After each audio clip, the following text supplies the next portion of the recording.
Alright guys, I'm going to show you how to winterize the 2022 Coleman 274 bunkhouse. I usually do this myself and recently got this one, and it's a little different than my last travel trailer, and I didn't see any videos out there, so I figured I'd walk you guys through it first. First thing to do is come back here to your water heater. You want to depressurize the water system, so make sure you turn the water pump off inside, turn the faucets on, and that will depressurize anything in the system. You can also get in here and release this pressure relief valve just to make sure, but otherwise you come down here with a socket and pull off this, which is your water heater anode rod, and that will drain all of your water that's stored in your water heater. I did that yesterday, so figured I'd just show you that today. And then if we walk around to the other side, excuse me for the recording here, you'll have your water drain valve.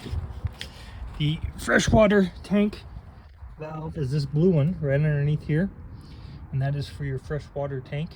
You can unscrew that cap right there, which I have done, but you unscrew it, and when you unscrew it, it just comes off, water comes off, and then you want to tighten it back up like so when you are done. Back here is your low point drains, hot and cold water low point drains. So same thing, just unscrew those caps, drain anything in there, and then you'll want to tighten those back up after all the water is out, so when you do put some antifreeze in there, it will be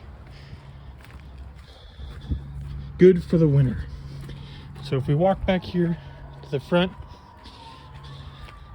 we will go in here. Most of these have access panels for the water heater. This one does not, unfortunately. So this wood box back here is the cover for the water heater, which you have to go back there and turn the valves so it doesn't circulate antifreeze through the water heater. This one was stapled shut. There was no access, so I undid some screws here and there, and it was still stapled shut. So I had to take a little pry bar and get up here and pry in the corner to get that released. But after I got it released, you can see the water heater is in here. Obviously there's no other access, top or bottom. These valves have a little turn on there, top and bottom. So you'll turn those in line so it circulates back through this and doesn't actually go into your water heater. So turn both of those valves when you are winterizing the system. And then if you come in here inside your camper,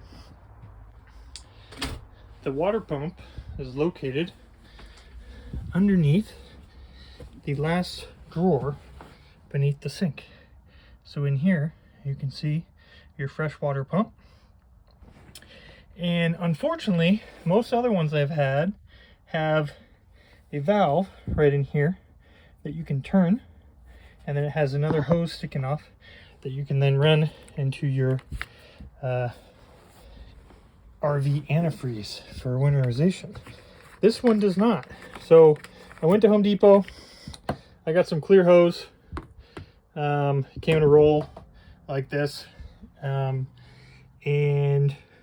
then I was going to just disconnect this clamp and pull it off, but it's a barbed fitting and on there pretty good, and as you can see, this goes down into insulation, and I don't want to mess with it too much. So if you look at this on the pump, they have a little quick disconnect fitting where that pulls out, and then that just comes out just like this.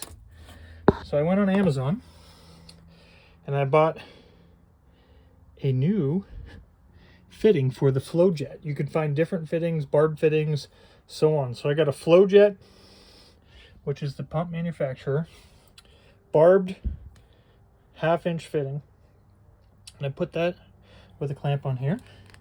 And so all we have to do now is, if I can hold this and get it in there,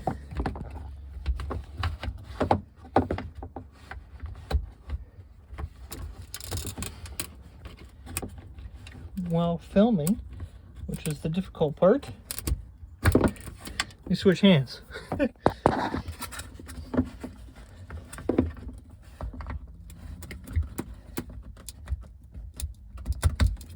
You push it in just like that, and then push back in the blue snap fitting.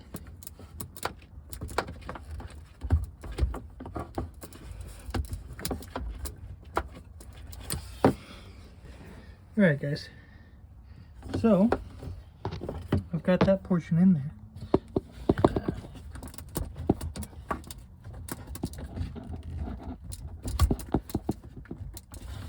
And I can't get it to snap back in while I'm holding the camera, so I'm going to put it down for a second.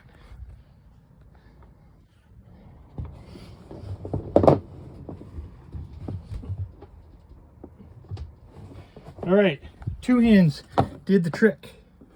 So now with that, all you have to do is poke a hole in the top of your bottle. You throw this down in there. That's going directly into your pump, not pulling from your freshwater tank. You can come up here now, hit your water pump. Let's start sucking.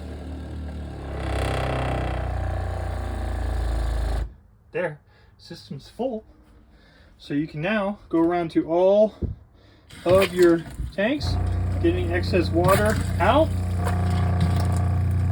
and you keep it running until you see your pink antifreeze come on out. Make sure you keep an eye on your bottle so that it doesn't go empty. And there we go. We've got pink antifreeze coming out the kitchen sink. So now you would just go back to your shower and to the sink here and the toilet and run all of those until you're seeing pink antifreeze come out. And then you know that all your water lines have been winterized. And any excess that you have, I always dump about a 1/2 gallon in my black water tank and then a 1/2 gallon in my gray water tank, just to make sure that everything is good to go for the winter there. Any remaining water doesn't freeze. So that's basically it. It's the first time I'm doing it right now. Looks like it's working out right now. I don't have any leaks down there, which is the most important part. And basically when you're done, you can leave the bottle hooked up, or you can undo the line and put it all away. And then summertime, when you're ready to go again, just hook your freshwater hose back up to the flow jet, and you're off camping. So good luck. Have a good one. Thanks.